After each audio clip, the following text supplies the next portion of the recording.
The coronavirus pandemic has now claimed more than 400,000 lives in the U.S.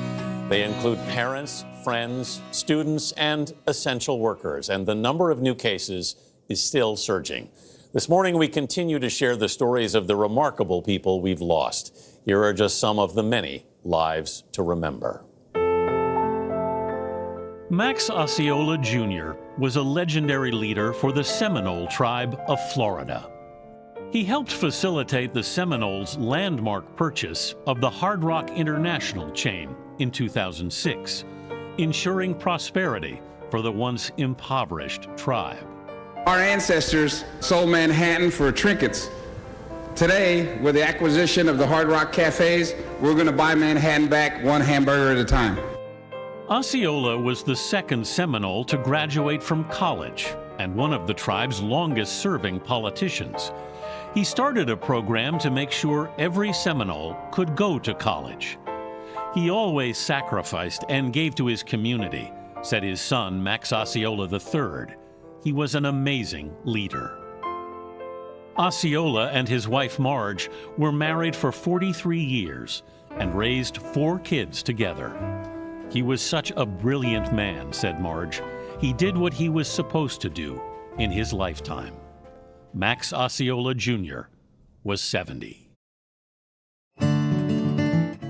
Arethia Tilford was a mother and a beloved attendance clerk at Lincoln Performing Arts Elementary School in Louisville, Kentucky. Say hi, Miss Aretha! Hi! Miss Arethia, as the students called her, would greet everyone with "Good morning, sunshine." Arethia had a knack for comforting children and calming parents. The families trusted her, said Assistant Principal Michael Ice. She would fix kids' hair, fix boo-boos, just make them feel whole again. Arethia owned a beauty salon in town. She loved gospel music, Hallmark movies, and cooking family meals. She was so unselfish, said Mark Tilford, her husband of 22 years. She just loved making people happy. She was my queen. Arethia Tilford was 56. John Elliott was a bar owner and a stalwart of the Denver music scene. As a kid, John was an avid reader and a precocious student. After college, he joined Teach for America, where he met the love of his life, Mary Therese Anstey. They traveled the world, living in Scotland and Australia before settling in Colorado. At his bar, John championed up-and-coming punk rock bands. He was known for his outspokenness and his big heart. He was definitely a fierce friend, said Rob Rushing, founder of punkrocksaveslives.org, a nonprofit John was involved in. John was battling pancreatic cancer and thought he had COVID early last year. But when he caught the virus a second time in November, his body gave out. He was always about the grand gesture, but he was also about the little things, said Mary Therese. That's something I'm going to miss. John Elliott was 51.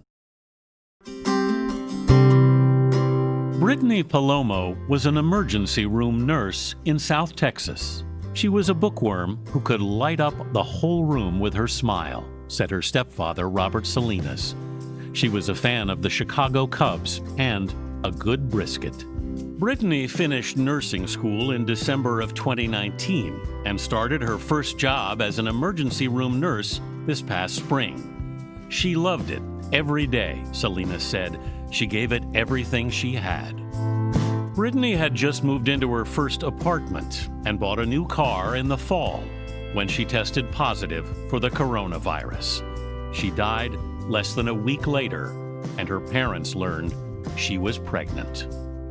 Brittany Palomo was 27. Brittany's family, I know, but it's just heartbreaking. Brittany's family all wore Chicago Cubs jerseys to her funeral as a tribute. I also want to say about Arethia Tilford, Miss Arethia, she was called at school. The school has set up the Arethia Tilford Sunshine Award to honor her. They'll give it to the student who embodies her character. She liked Hallmark movies. I wrote it down in Fixing Boo-Boos. Yeah. This is why these stories are so important that you tell, Anthony, because we just throw out the numbers. There are 400,000 of these Yes, stories, and Gayle. all of those- 400,000 of them. All those numbers have a name. Yeah. 400,000, and we could see 75,000 more by the middle of next month, is what they're telling us. That. That's right. Well done.